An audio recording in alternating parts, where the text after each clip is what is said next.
আসসালামু আলাইকুম। আমন্ত্রণ জাগো টিভি নিউজে, সঙ্গে আছে আমি আফরিন সুমন। শুরুতে জানিয়ে দিচ্ছি সংবাদ শিরোনামগুলো। তীব্র মুসলিম বিদ্বেষী ভারতের কেরালায় ঢুকে পড়েছে হামাস ও হিজবুল্লাহ। পরমাণু কর্মসূচি চলবে ঘোষণা ইরানের পররাষ্ট্র মন্ত্রণালয়ের। ফের বেকায়দায় নেতানিয়াহু, এবার ইসরায়েলি পণ্য আমদানি নিষিদ্ধ করার আহ্বান জানালেন যুক্তরাজ্যের 60 এমপি। ট্রাম্পের গাজা পরিকল্পনা খারিজ করলেন মার্কিন সিনেটররা। ইরানি বিপ্লবী গার্ড আইআরজিসির নতুন সামরিক মহড়া শুরু। উত্তেজনার মধ্যেই এরদোয়ানের সঙ্গে দেখা করতে তুরস্কে যাচ্ছেন জেলেনস্কি। সৌদিতে ইউক্রেনকে ছাড়াই যুক্তরাষ্ট্র রাশিয়ার বৈঠক শুরু। দর্শক, শিরোনামগুলো শুনছিলেন, এবার জানিয়ে দিচ্ছি বিস্তারিত। কেরালার পালাক্কাট জেলার থ্রিথালা এলাকায় এক মসজিদের ওরস শরীফ চলাকালে হামাস নেতা ইসমাইল হানিয়া, ইয়াহিয়া সিনওয়ার এবং হিজবুল্লাহর প্রধান হাসান নাসরুল্লাহর পোস্টার নিয়ে বিশাল মিছিলের আয়োজন করা হয়েছে। এতে বেশ বিতর্কের সৃষ্টি হয়েছে। ক্ষমতাসীন উগ্র হিন্দুত্ববাদী ও মুসলিম বিদ্বেষী দল বিজেপির অভিযোগ, রাজ্যের বাম সরকার হামাস ও হিজবুল্লাহর প্রতি সহানুভূতিশীল, তাই এ ধরনের ঘটনা ঘটছে। ভারতীয় সংবাদ মাধ্যম দ্য টেলিগ্রাফ ইন্ডিয়ার প্রতিবেদন থেকে এ তথ্য জানা গেছে। বিস্তারিত সিদ্দিকুর রহমানের রিপোর্টে।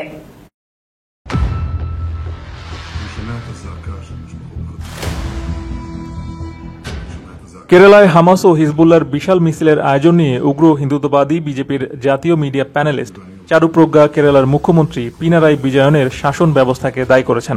তিনি বলেন, কেরালায় প্রকাশ্যে হামাস নেতাদের গৌরব করা হচ্ছে। থ্রিথালায় ওরস শরীফের সময় ইসমাইল হানিয়া, ইয়াহিয়া সিনওয়ার ও হাসান নাসরুল্লাহর পোস্টার প্রদর্শিত হয়েছে। সিপিআইএম সরকার এ নিয়ে নীরব। তাদের এই নীরবতা আজকের ঘটনাকে সমর্থনের ইঙ্গিত দেয়।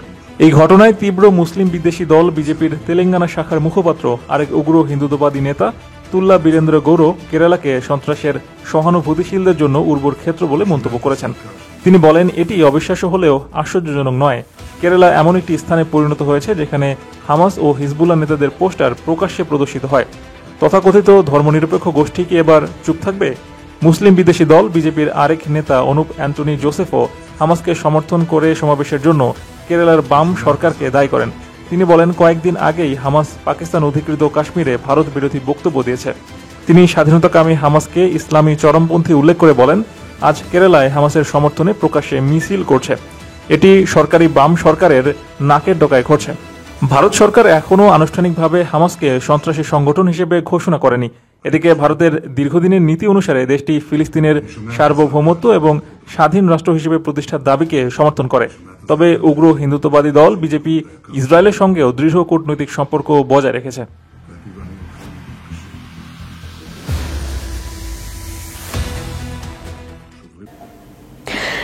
পরমাণু কর্মসূচি চলবে। যুক্তরাষ্ট্র ও ইসরায়েলের হুমকি উপেক্ষা করে ইরান পরমাণু কর্মসূচি চালিয়ে যাওয়ার ঘোষণা দিয়েছে। শিগগিরই ইরানের পারমাণবিক স্থাপনায় হামলা চালাতে পারে ইসরায়েল। এই গুঞ্জনের মধ্যে ইসরায়েলে ভারী বোমা পাঠিয়েছে যুক্তরাষ্ট্র। ঠিক এমন অবস্থায় ইরানের পররাষ্ট্র মন্ত্রণালয়ের মুখপাত্র ইসমাইল বাঘারি জানালেন, অন্যদের হুমকি দেওয়া আন্তর্জাতিক আইন ও জাতিসংঘ সনদের চরম লঙ্ঘন।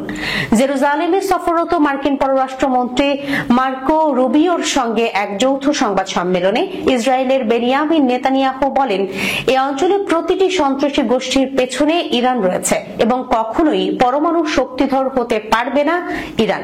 একই ধরনের মত দেন রুবিও। মার্কিন পররাষ্ট্রমন্ত্রীর বক্তব্যের নিন্দা জানিয়ে ইসমাইল বাঘারি জানান, আপনি একদিকে ইরানকে হুমকি দিতে পারেন না এবং অন্যদিকে সংলাপকে সমর্থন করার দাবি করতে পারেন না। বাঘারি বলেন, ইরান তার পরমাণু কর্মসূচি রক্ষা করবে এবং তা অব্যাহত রাখতে দ্বিধা করবে না। ইরানের শান্তিপূর্ণ পরমাণু কর্মসূচি চলছে। গত 3 দশক ধরে পরমাণু অস্ত্রের বিস্তার রোধ চুক্তির সদস্য হিসেবে ইরানের অধিকারের উপর ভিত্তি করে চলে আসছি আমরা। নিশ্চয়ই আমরা কোনো দুর্বলতা দেখাবো না এ ব্যাপারে। ফের বেকায়দায় নেতানিয়াহু, এবার ইসরায়েলি পণ্য আমদানি নিষিদ্ধ করার আহ্বান জানালেন যুক্তরাষ্ট্রের 60 এমপি। সংবাদ মাধ্যমের প্রতিবেদনে বলা হয়, ব্রিটিশ পার্লামেন্টের 60 জনেরও বেশি সদস্য এবং রাজনৈতিক ব্যক্তিত্ব ইহুদিবাদী ইসরায়েলের অবৈধ বসতিতে উৎপাদিত পণ্য আমদানির ওপর নিষেধাজ্ঞা আরোপের দাবি জানিয়েছেন। তারা পররাষ্ট্রমন্ত্রী ডেভিড ল্যামি এবং বাণিজ্য মন্ত্রী জোনাথন রেনল্ডসকে লেখা এক খোলা চিঠিতে একথা বলেছেন। বিস্তারিত প্রতিবেদনে।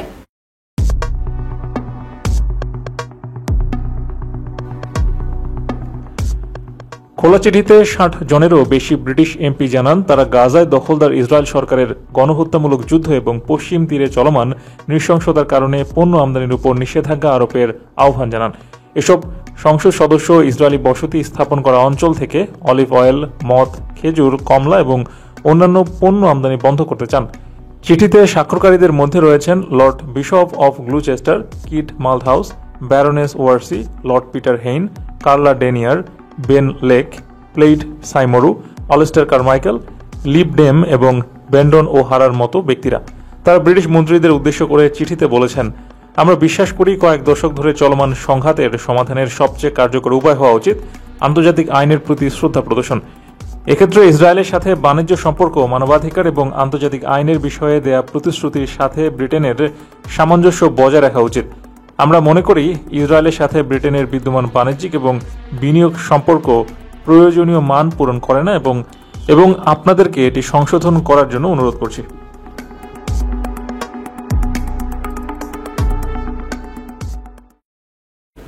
মার্কিন প্রেসিডেন্ট ডোনাল্ড ট্রাম্পের গাজা দখল ও ফিলিস্তিনিদের জোরপূর্বক উচ্ছেদের প্রস্তাব প্রত্যাখ্যান করেছেন মার্কিন সিনেটররা। রিপাবলিকান সিনেটর লিন্ডসে গ্রাহাম এই পরিকল্পনার প্রতি কড়া সমালোচনা করেছেন, আর ডেমোক্র্যাট সিনেটর রিচার্ড ব্লুমেন্থাল আশা প্রকাশ করেছেন যে আরব রাষ্ট্রগুলো গাজার জন্য একটি কার্যকর বিকল্প পরিকল্পনা উপস্থাপন করবে। সোমবার ব্রিটিশ বার্তা সংস্থা রয়টার্স এ খবর প্রকাশ করেছে। সিদ্দিকুর রহমানের রিপোর্ট।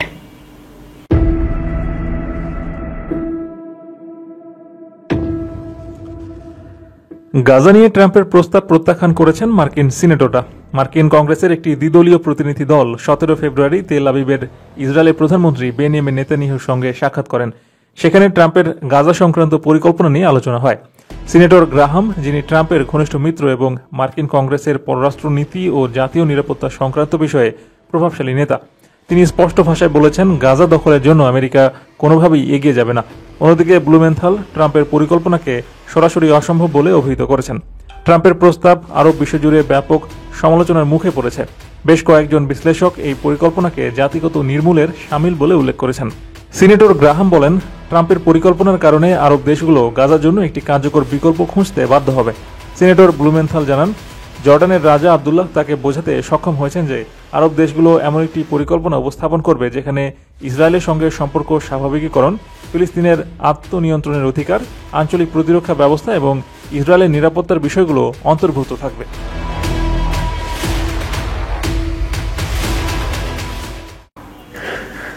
শত্রুদের সম্ভাব্য হুমকি মোকাবেলায় যুদ্ধ প্রস্তুতি বৃদ্ধির প্রচেষ্টার অংশ হিসেবে ইরানের ইসলামী বিপ্লবী গার্ড কোর IRGC-র স্থলবাহিনী দেশটির দক্ষিণ পশ্চিমাঞ্চলের সর্ববৃহৎ আভিযানিক প্রস্তুতি মহড়া শুরু করেছে। আজ মঙ্গলবার খুজেস্তান প্রদেশের শাভেরিয়া অঞ্চলের একটি যুদ্ধক্ষেত্রে এই মহড়া শুরু হয়, যেখানে IRGC-র স্থলবাহিনীর commander brigadier general Mohammad Pakpour উপস্থিত ছিলেন। এটি পয়গম্বর আজম বা মহান নবী 19 মহড়ার দ্বিতীয় পর্বের সূচনা। পশ্চিমাঞ্চলীয় কেরমানশাহ প্রদেশের সালাসে বাবাজানি কাউন্ট্রি এসগেলে জেলার প্রাথমিক নিরাপত্তা কেন্দ্রিক মহড়ার পরে এই ধাপ শুরু হয়েছে। এই পর্বটি আধুনিক যুদ্ধ কৌশলের সাথে IRGC-র বিভাগগুলোতে নতুনভাবে সরবরাহ করা অত্যাধুনিক ইরানি সামরিক সরঞ্জামগুলি অনুশীলন করার জন্য এবং বাস্তব বিশ্বের বিভিন্ন পরিস্থিতিতে তাদের দক্ষতা মূল্যায়ন করার জন্য পরিচালনা করা হচ্ছে। আগামী কয়েকদিনের মধ্যে বিভিন্ন IRGC গ্রাউন্ড ফোর্স ইউনিট আক্রমণাত্মক ও প্রতিরক্ষামূলক অভিযান পরিচালনা করবে, ইলেকট্রনিক যুদ্ধ কৌশলের অনুশীলন করবে এবং বেশ কিছু প্রাসঙ্গিক কাজ করবে। বৃহৎ আকারে সাজোয়া ক্ষেপণাস্ত্র, ড্রোন এবং কামান হামলা চালাবে। সূত্র পেস টিভি। তুরস্কের প্রেসিডেন্ট রিসেপ তাইপ এরদোয়ানের সঙ্গে আলোচনা করতে দেশটি সফর করবেন ইউক্রেনের প্রেসিডেন্ট ভলোদিমির জেলেনস্কি। মঙ্গলবার তার আঙ্কারা সফরের কথা রয়েছে। এরদোয়ানের প্রধান প্রেস সহকারী ফাহরেদ্দিন আলতুন এক্স পোস্টে লিখেছেন, দুই দেশের মধ্যে সহযোগিতা আরো জোরদার করার পদক্ষেপ নিয়ে আলোচনা করবেন দুই নেতা। ডেইলি সাবাহ বলছে, জেলেনস্কি আবুধাবি থেকে আসছেন। সেখানে তিনি সোমবার অর্থনৈতিক সহযোগিতা নিয়ে আলোচনা করার জন্য আমিরাতের শেখ মোহাম্মদ বিন জায়েদ আল নাহিয়ানের সঙ্গে সাক্ষাৎ করছেন। তুরস্ক রাশিয়া ও ইউক্রেনের মধ্যে একজন গুরুত্বপূর্ণ মধ্যস্থতাকারী হিসেবে কাজ করছে।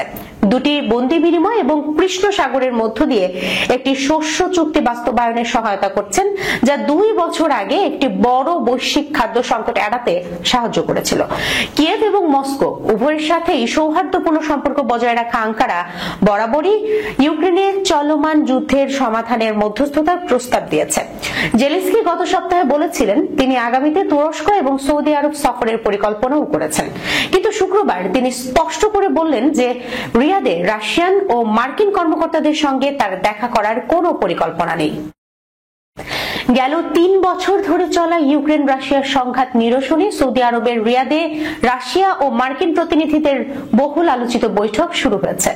মঙ্গলবার 18 ফেব্রুয়ারি স্থানীয় সময় সকাল 10:30টার দিকে রিয়াদের দিরিয়াহ প্যালেসে সৌদি আরবের মধ্যস্থতায় রাশিয়া ও যুক্তরাষ্ট্রের মধ্যে এই বৈঠক শুরু হয়। বিস্তারিত প্রতিবেদনে।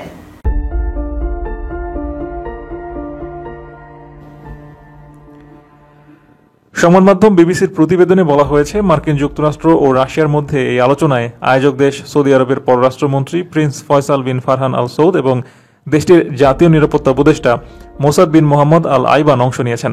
বৈঠকে মার্কিন যুক্তরাষ্ট্রের প্রতিনিধি দলে নেতৃত্ব দিচ্ছেন দেশটির পররাষ্ট্রমন্ত্রী মার্কো রুবিও। এছাড়া বৈঠকে অংশ নিয়েছেন দেশটির জাতীয় নিরাপত্তা উপদেষ্টা মাইক ওয়ার্ডস এবং ট্রাম্পের মধ্যপ্রাচ্য বিষয়ক দূত স্টিভ উইটকফ। অন্যদিকে রুশ প্রতিনিধি দলে নেতৃত্ব দিচ্ছেন দেশটির পররাষ্ট্রমন্ত্রী সের্গেই লেভরভ। এছাড়া পুতিনের পররাষ্ট্রনীতি উপদেষ্টা ইউরি উশাকভ বৈঠকে অংশ নিয়েছেন। বার্তা সংস্থা রয়টার্স জানিয়েছে, বৈঠকে দুই পক্ষ ইউক্রেন যুদ্ধ অবসানের পথগুলো এবং যুক্তরাষ্ট্র ও রাশিয়ার কূটনৈতিক সম্পর্ক পুনর্বহাল করা নিয়ে আলোচনা করবেন বলে ধারণা করা হচ্ছে। সিএনএন বলছে, মঙ্গলবারের এই আলোচনা ইউক্রেন রাশিয়া শান্তি চুক্তি নিয়ে না হলেও সেই পথ তৈরি করে দেবে বলে জানিয়েছে যুক্তরাষ্ট্র ও রাশিয়া। রাশিয়া বলছে, যুক্তরাষ্ট্রের সঙ্গে সম্পর্ক স্বাভাবিক করতে প্রাথমিক আলোচনা হবে আজকের বৈঠকে। দুই পক্ষের এই বৈঠক ঠিক কতক্ষণ চলবে সে ব্যাপারে কোনো দেশই জানেনি। এই বৈঠকের মাধ্যমে রুশ প্রেসিডেন্ট ভ্লাদিমির পুতিন ও মার্কিন প্রেসিডেন্ট ডোনাল্ড ট্রাম্পের মধ্যে বৈঠকের পথ সহজ হবে বলে জানিয়েছে দুই দেশ।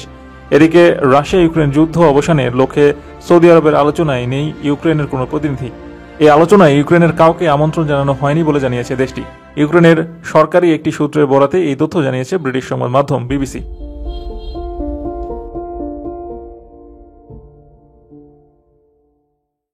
দর্শক, এই ছিল এখনকার মতো জাগো টিভি নিউজে। যাবার আগে সংবাদ শিরোনামগুলো জানিয়ে দিচ্ছি আরো একবার। তীব্র মুসলিম বিদ্বেষী ভারতের কেরালায় ঢুকে পড়েছে হামাস ও হিজবুল্লাহ।